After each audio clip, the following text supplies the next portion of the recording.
कांग्रेस की ओर रुख करते हैं और हम खास तौर पर गंगवानी जी, जो कि इस मामले में आर्थिक मामलों के जानकार भी हैं, उनसे छत्तीसगढ़ पर केंद्रित चीज़ें जानना चाहेंगे कि वो क्या चाहते हैं और छत्तीसगढ़ के विकास को लेकर जो दावे किए जा रहे हैं उस पर उनका क्या कहना है। अजय गंगवानी जी।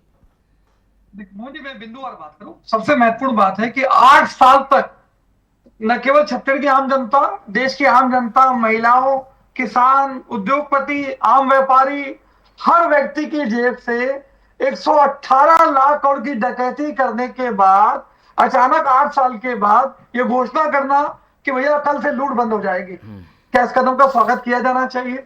लगातार देखिए, महत्वपूर्ण बात है कि 8 सालों में 4000 से अधिक संशोधन किए गए, जो इस बात का सबसे बड़ा प्रमाण है कि कहीं ना कहीं केंद्र की मोदी सरकार एक गब्बर सिंह टैक्स जो 1 जुलाई 2017 को आधी रात को लागू कर दिया गया, एक बिना सोचे समझे लिया गया निर्णय जिसने देश की अर्थव्यवस्था का बंटाधार कर दिया। अचानक 8 साल तक जबरदस्ती गब्बर सिंह वसूली करते हैं ऐसे कई आइटम जिसपे कोई टैक्स नहीं लगती थी, उस पर आप 5, 12, 18, 28 ये 4 टैक्स लागू कर देते हैं। 8 साल तक लगातार डकैती करने के बाद 118 लाख करोड़ लूटने के बाद अचानक करते कि भैया अब जो टैक्स फ्री आइटम थे उसको घटा के हमने 5 और 18 मिला दिया। ये देश की जनता को ठगना बंद करे। दूसरी महत्वपूर्ण बात मैं कहना चाह रहा हूं, ये पहला गलत निर्णय नहीं है।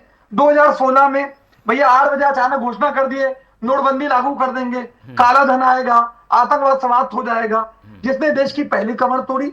दूसरा गलत निर्णय 2017 में जीएसटी और तीसरा 2020 में कोविड मिसमैनेजमेंट। ये 3 गलत निर्णय ने देश की अर्थव्यवस्था को पूरी तरह बर्बाद कर दिया। इसके महत्वपूर्ण आंकड़े दे देता हूं। इसके पहले जो देश का जीडीपी ग्रोथ रेट था वो लगभग 8 से 9% था, जो लगातार ये गलत निर्णय साबित हुए। इसके बाद जो ग्रोथ रेट आ गया वो आ गया 4%, जबकि जो जीडीपी की कैलकुलेशन का दर था, उसकी जो प्रणाली थी उसको जानबूझकर टारगेट से परिवर्तन किया गया। वास्तविक जीडीपी ग्रोथ रेट है 2.5%, मतलब आपने सीधा सीधा जीडीपी ग्रोथ रेट को 1/4 कर दिया। दूसरी महत्वपूर्ण बात है कि देश पर जो ऋण था 2014 में 55 लाख करोड़ था, उसको आपने बढ़ा के कर दिया 270 लाख करोड़। यहां बैठे मोहन जी, प्रत्येक व्यक्ति, आप, मैं, स्केट के पदाधिकारी, हमारे भाजपा के प्रवक्ता मित्र, हर व्यक्ति को 1,93,000 रुपए का ऋण है। ये देश का विकास मानते हैं। दूसरी महत्वपूर्ण बात है, एमएसएमई का दावा करें मेरे मित्र, 90% एमएसएमई अपने बनने के 3 साल के अंदर बंद हो जा रही है।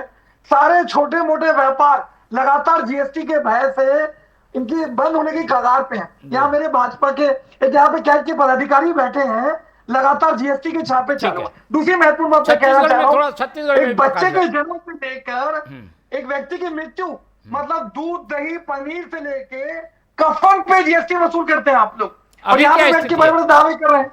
ये जो निर्णय लिया गया है, मैं तो पूछना चाहता हूँ भैया, आज तभी बोलते हैं दिवाली का तोहफा, मतलब 8 साल तक देश की जनता को ठगते रहे और अचानक बोला जीएसटी दिवाली का तोहफा दे रहे हैं। ये निर्णय क्यों लिया गया, इसकी क्रोनोलॉजी समझनी पड़ेगी मोहन जी।